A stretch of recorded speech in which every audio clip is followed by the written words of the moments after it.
ನಮಸ್ಕಾರ ಗೆಳೆಯರೆ, ಪಾಠಶಾಲೆ ಯೂಟ್ಯೂಬ್ ಚಾನಲ್ಗೆ ಸ್ವಾಗತ ಸುಸ್ವಾಗತ. ಇದನ್ನು ನಾವು ನಿಮ್ಮ Raichur DCC bank examination date announce ಆಗಿದೆ.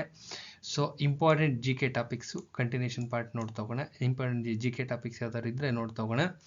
ಸೊ ನಮ್ಮಲ್ಲಿ cooperative, KMF, banking, 1959 act, 3000 question bank, plus Kannada and constitution ಇಷ್ಟು ನೋಟ್ಸ್ ಅವೈಲಬಲ್ ಇದೆ.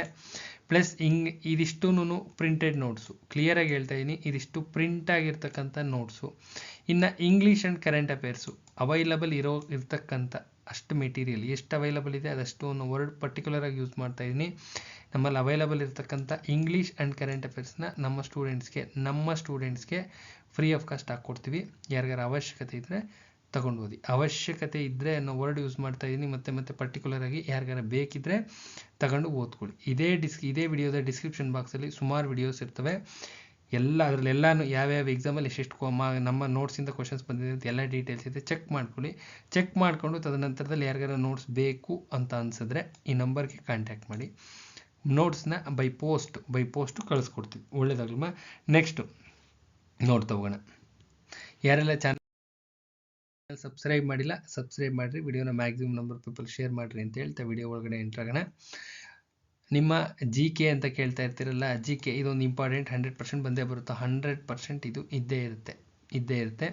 150 ವರ್ಷ ಪೂರೈಸಿದ ವಂದೇ ಮಾತರಂ ಗೀತೆ. 150 ವರ್ಷ ಆಗಿದೆ. ವಂದೇ ಮಾತರಂ ಗೀತೆಗೆ ಎಷ್ಟು ವರ್ಷ ಆಗಿದೆ? 150 ವರ್ಷ ಆಗಿದೆ.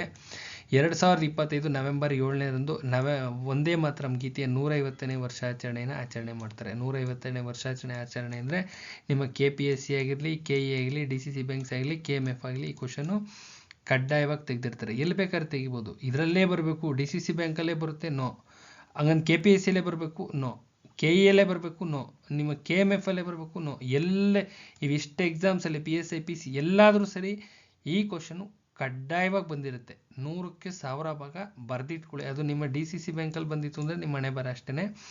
ಬಂದಿರೋ ಚಾನ್ಸಸ್ 99% ಇರುತ್ತೆ. ಅರ್ಥ ಆಗ್ತಿದೆಯಲ್ಲ? ಈ ಕಾಂಪಿಟೇಟಿವ್ ಎಕ್ಸಾಮಿನೇಷನ್ಸ್ ಅಂತ ತೆಗೆದುಕೊಂಡ್ರೆ ಈ ಕ್ವಶನ್ನು 1000% ಫ್ರೇಮ್ ಆಗಿರುತ್ತೆ. 1000%, 100 ಅಲ್ಲ, 1000% ಎಲ್ಲೋ ಒಂದು ಕಡೆ ಬಂದಿರುತ್ತೆ. ಯಾವ್ದಾದ್ರು ಒಂದು ಎಕ್ಸಾಮಲ್ಲಿ ಕಾಣಿಸ್ಕೊಂಡಿರುತ್ತೆ. ಅಚ್ಚುಕಟ್ಟಾಗಿ ಬಾಯ್ಹೆಟ್ ಮಾಡ್ಕೊಳ್ಳಿ. ಇನ್ನು ಇದೇ ಸಂದರ್ಭದಲ್ಲಿ ವಂದೇ ಮಾತರಂ ಗೀತೆಯ ವಿಶೇಷ ನಾಣ್ಯ ಮತ್ತು ಅಂಚೆ ಚೀಟಿ ವಂದೇ ಮಾತರಂ ಹೆಸರಿನ ವೆಬ್ ಪೋರ್ಟಲನ್ನು ಅನಾವರಣಗೊಳಿಸ್ತಾರೆ.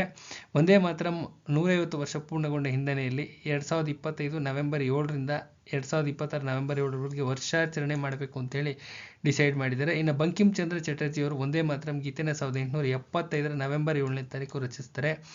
ಗೊತ್ತಿರಲಿ, 1875 ನವೆಂಬರ್ 7 ರಚನೆ ಮಾಡಿದವರು ಬಂಕಿಮ್ ಚಂದ್ರ ಚಟರ್ಜಿ. ಇನ್ನು ಈ ಗೀತೆ ಮೊದಲಿಗೆ ಸಾಹಿತ್ಯ ಪತ್ರಿಕೆ ಬಂಗದರ್ಶನ್ನಲ್ಲಿ ಪ್ರಸಿದ್ಧ ಕಾದಂಬರಿಯ ಆನಂದ ಮಠದ ಭಾಗವಾಗಿ ಕಾಣಿಸ್ಕೊಂಡಿರುತ್ತೆ. ಎಲ್ಲಿ ಅಂತ ಕೇಳ್ತಾ ಇರ್ತಾರೆ. ಆನಂದ ಮಠ ಇದರಲ್ಲಿ ಬಂದಿರುತ್ತೆ.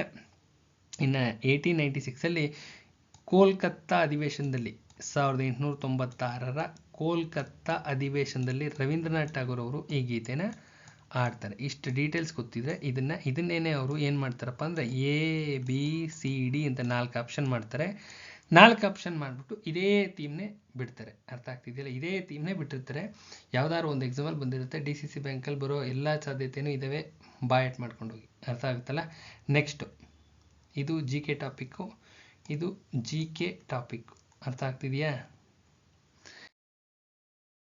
ನೆಕ್ಸ್ಟ್ 42ನೇ ತಿದ್ದುಪಡಿ ಕಾಯ್ದೆ. 42ನೇ ತಿದ್ದುಪಡಿ ಕಾಯ್ದೆ ವೆರಿ ವೆರಿ ವೆರಿ ಇಂಪಾರ್ಟೆಂಟ್. ನಿಮ್ಮ ಕಾನ್ಸ್ಟಿಟ್ಯೂಷನಲ್ಲಿ 42ನೇ ತಿದ್ದುಪಡಿ ಕಾಯ್ದೆ 42 ಆ್ಯಂಡ್ 44. ಅರ್ಥ ಆಗ್ತಿದೆಯಾ? 42 1976ರಲ್ಲಾಗುತ್ತೆ, 44 1978ರಲ್ಲಾಗುತ್ತೆ. ಇಲ್ಲಿ 2 ಡಿಫ್ರೆನ್ಸ್ ಇದೆ, ಇಲ್ಲೂ 2 ಡಿಫ್ರೆನ್ಸ್ ಇದೆ. ಅರ್ಥ ಆಗುತ್ತಾ? 42 + 2 44.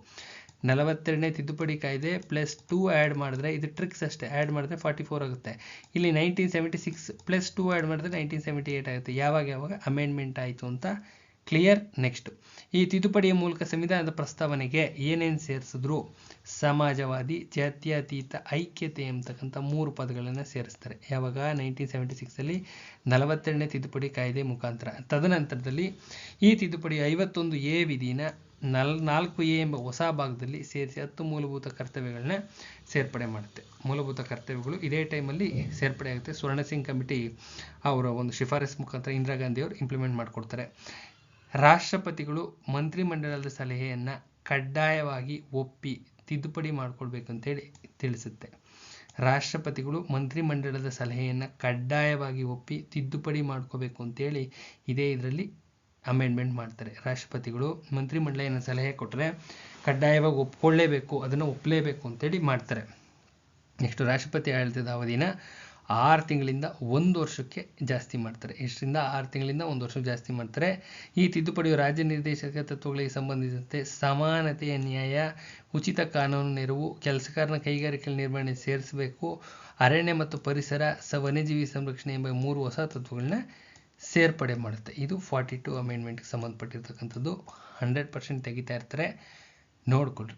ಎಲ್ಲಿ ಬೇಕಾದ್ರೂ ತೆಗಿಬೋದು. ನಿಮ್ಮ ಕಾನ್ಸ್ಟಿಟ್ಯೂಷನಲ್ಲಿ ಬೇಕಾದ್ರೂ ಈ ಕ್ವಶನ್ ರೈಸ್ ಆಗುತ್ತೆ. ಅದೇ ಇದು ಜಿ ಕೆಲೂ ತೆಗಿಬೋದು, ಅಮೆಂಡ್ಮೆಂಟ್ಸ್ ತೆಗಿಬೋದು. ಅರ್ಥ ಆಗುತ್ತಾ? ನೆಕ್ಸ್ಟು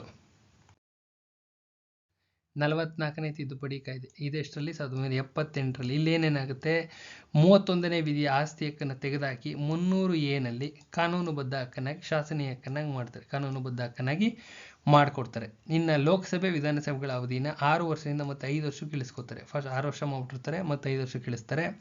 ರಾಷ್ಟ್ರಪತಿ ಉಪರಾಷ್ಟ್ರಪತಿಗಳ ಚುನಾವಣಾ ವಿವಾದಗಳನ್ನ ಸುಪ್ರೀಂ ಕೋರ್ಟೇ ಬಗೆಹರಿಸಬೇಕು ಅಂತೇಳಿ ಒಂದು ಅಮೆಂಡ್ಮೆಂಟ್ ಮಾಡ್ಕೋತಾರೆ. ಬೇರೆ ಯಾರಿಗೂ ಅಧಿಕಾರ ಕೊಡಲ್ಲ, ಸುಪ್ರೀಂ ಕೋರ್ಟಲ್ಲೇ ಇತ್ಯರ್ಥ ಆಗಬೇಕು ಅಂತ ಹೇಳಿ ಮಾಡ್ತಾರೆ. ಇನ್ನು ಕ್ಯಾಬಿನೆಟ್ನ ಲಿಖಿತ ಶಿಫಾರಸಿನ ಮೇಲೆ ಮಾತ್ರ ರಾಷ್ಟ್ರಪತಿಗಳು ರಾಷ್ಟ್ರ ತುರ್ತು ಪರಿಸ್ಥಿತಿಯನ್ನು ಘೋಷಿಸಬೇಕೆಂದು ತಿದ್ದುಪಡಿ ಮಾಡುತ್ತೆ. 1975ನಲ್ಲಿ ಯಾವಾಗ ತಿದ್ದುಪಡಿ ಇದನ್ನು ಎಮರ್ಜೆನ್ಸಿ ಡಿಕ್ಲೇರ್ ಆಗುತ್ತೆ, ಸೊ ಅದರ ಅತಿರೇಕಗಳನ್ನ ಅವಾಯ್ಡ್ ಮಾಡಲಿಕ್ಕೆ ಕ್ಯಾಬಿನೆಟ್, ಸೆಂಟ್ರಲ್ ಕ್ಯಾಬಿನೆಟ್ನ ಲಿಖಿತ ಶಿಫಾರಸಿನ ಮೇಲೆ ಮಾತ್ರ ರಾಷ್ಟ್ರಪತಿಗಳು ರಾಷ್ಟ್ರೀಯ ತುರ್ತು ಪರಿಸ್ಥಿತಿನ ದೇಶದ ಮೇಲೆ ಇಂಪೋಸ್ ಮಾಡ್ಬೋದು ಅಂತ ಹೇಳಿ ಕ್ಲಿಯರಾಗಿ ಹೇಳ್ತಾರೆ. ರಾಷ್ಟ್ರಪತಿಗಳಿಗೆ ಓನಾಗಿ ಸ್ವಇಚ್ಛೆಯಿಂದ ಮಾಡ್ತಕ್ಕಂಥ ಅಧಿಕಾರ ಇರೋದಿಲ್ಲ. ಅರ್ಥ ಆಗ್ತಿದೆಯಾ? ಕ್ಯಾಬಿನೆಟ್ನ ಲಿಖಿತ ಶಿಫಾರಸು ಕೊಟ್ಟರೆ ಮಾತ್ರ ಮಾಡ್ಬೋದು, ಇಲ್ಲ ಅಂದರೆ ಇಲ್ಲ ಅಂತ ಅದರ ಅರ್ಥ. ಇನ್ನು 21ನೇ ವಿಧಿಯನ್ವಯ ನೀಡಿರುವ ಮೂಲಭೂತ ಹಕ್ಕುಗಳನ್ನು ತುರ್ತು ಪರಿಸ್ಥಿತಿ ಸಂದರ್ಭದಲ್ಲಿ ವಜಾಗೊಳಿಸಬಾರ್ದು ಅಂತ ಹೇಳಿ ಶಿಫಾರಸು ಮಾಡ್ತಾರೆ. ಇವೆರಡಕ್ಕೆರಡು ಇಂಪಾರ್ಟೆಂಟ್. ಈ 3 ಕ್ವಶನ್ಸು ಇಂಪಾರ್ಟೆಂಟು. 3ರಲ್ಲಿ ನಿಮಗೆ 2 ಕ್ವಶನ್ ಬರೋ ಚಾನ್ಸಸ್ 99% ಇದೆ. ಅರ್ಥ ಆಗ್ತಿದೆಯಾ? 42nd ಅಮೆಂಡ್ಮೆಂಟ್ ಕೇಳಿದ್ರೆ 44 ಅಮೆಂಡ್ಮೆಂಟು ಕೇಳಿರೋದಿಲ್ಲ. 44 ಅಮೆಂಡ್ಮೆಂಟ್ ಕೇಳಿದ್ರೆ 42nd ಅಮೆಂಡ್ಮೆಂಟು ಕೇಳಿರೋದಿಲ್ಲ. ಇವೆರಡರಲ್ಲಿ ಒಂದು ಕ್ವಶನ್ನು ಇದು ಈ ಹಿಂದೆ ಇದೇ ಹೇಳಿದ್ನಲ್ಲ, ಅದು ಇಂಪಾರ್ಟೆಂಟ್, ತುಂಬಾ ಇಂಪಾರ್ಟೆಂಟ್. ಅರ್ಥ ಆಗುತ್ತಲ್ಲ? Very important. ಇಲ್ಲಿ ಆಗ್ತವೆಲ್ಲ ಆಗ್ತಕ್ಕಂಥವೆಲ್ಲ ವೆರಿ ಇಂಪಾರ್ಟೆಂಟ್. ಎಕ್ಸಾಮಿನೇಷನ್ ಬಂದೇ ಬರ್ತವೆ ಅಂತಕ್ಕಂಥವು ಮಾತ್ರ ಆಗ್ತೀವಿ. ಅರ್ಥ ಆಗುತ್ತಲ್ಲ? ಚಾನಲ್ ಯಾರೆಲ್ಲ ಸಬ್ಸ್ಕ್ರೈಬ್ ಮಾಡಿರಿ. ವಿಡಿಯೋನ ಮ್ಯಾಕ್ಸಿಮಮ್ ನಂಬರ್ ಪೀಪಲ್ ಶೇರ್ ಮಾಡಿರಿ ಅಂತ ಹೇಳ್ತಾ ಈ ವಿಡಿಯೋನ ಇಲ್ಲಿಗೆ ಎಂಡ್ ಮಾಡ್ತಾ ಇದ್ದೀನಿ. ನಾಳೆ ಇನ್ನೊಂದು ವಿಡಿಯೋ ಜೊತೆ ಬರ್ತೀನಿ. ಫಸ್ಟ್ ಯಾರೆಲ್ಲ ಚಾನಲ್ ಸಬ್ಸ್ಕ್ರೈಬ್ ಮಾಡಿದ್ರೆ, ಸಬ್ಸ್ಕ್ರಿಪ್ಷನ್ ಫ್ರೀ ಇರುತ್ತೆ, ಸಬ್ಸ್ಕ್ರೈಬ್ ಮಾಡಿರಿ. ಅವಶ್ಯಕತೆ ಇದ್ದರೆ ಸಬ್ಸ್ಕ್ರೈಬ್ ಮಾಡ್ಕೊಳ್ರಿ.